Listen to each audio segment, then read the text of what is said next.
सकता है उसको आपने नीच कह दिया। कबीरदास जी कहते हैं हाँ मैं कहता हूं कि मानव नीच है, मैं मरने से नहीं डरूंगा, तुम मारने से मत डरना, पर पहले मेरी बात सुन लो। कबीरदास जी ने कहा मैं बता सकता हूं कि मानव अपने कर्मों से किस प्रकार नीच है। उदाहरण दिया, ध्यान से सुनना मेरी बात, हजारों लाखों करोड़ों रुपए की बात फोकट में बता के जा रही, ध्यान से सुन लेना। इसका कोई मैं दाम नहीं ले रही हूं, कोई दाम नहीं है, और दाम लग जाता ना तो आज जैसे मंत्री साहब बैठे हैं वहीं में बैठी होती। क्या बात है। लेकिन मैं तो इतना कहती हूं, कबीरदास जी ने कहा भैया सबसे पहले एक कुत्ते को बुलाइए।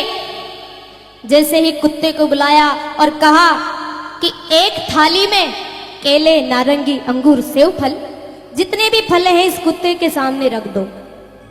जैसे ही भाई साहब सारे फल लाकर कुत्ते के सामने रखा तो कुत्ते ने खाना तो दूर बल्कि उसकी तरफ देखा भी नहीं, क्योंकि कुत्ते कभी फल नहीं खाते हैं। कबीरदास जी ने कहा समझे, तो सबने मना कर दिया नहीं समझे। फिर कबीरदास जी ने कहा कि एक मांस की डली लाकर इस कुत्ते के सामने रखो। जैसे ही मांस की डली कुत्ते के सामने रखी तो कुत्ता तुरंत खा गया। कबीरदास जी ने कहा समझे, सबने मना कर दिया नहीं समझे।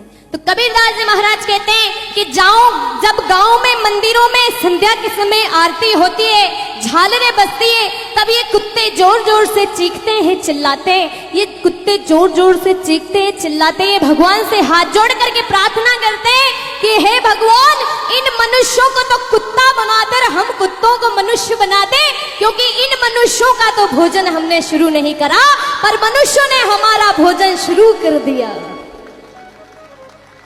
इसलिए कबीरदास जी महाराज ने मनुष्य को नीच कहा। मानव नीच नहीं बल्कि मानव अपने कर्मों से नीच हो गया।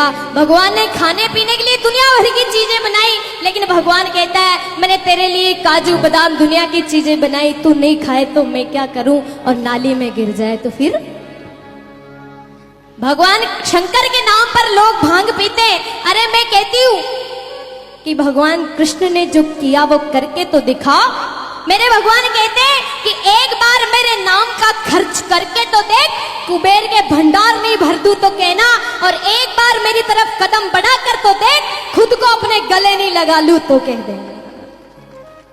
लेकिन आज का इंसान यही सोचता है कि पड़ोसी की जेब का पैसा मेरी जेब में कैसे आ जाए, यही सोचता रहता है। ये नहीं सोचता कि पड़ोसी ने सारी जिंदगी लगा दी 5 रुपए कमाने में, तू आधी जिंदगी तो लगा।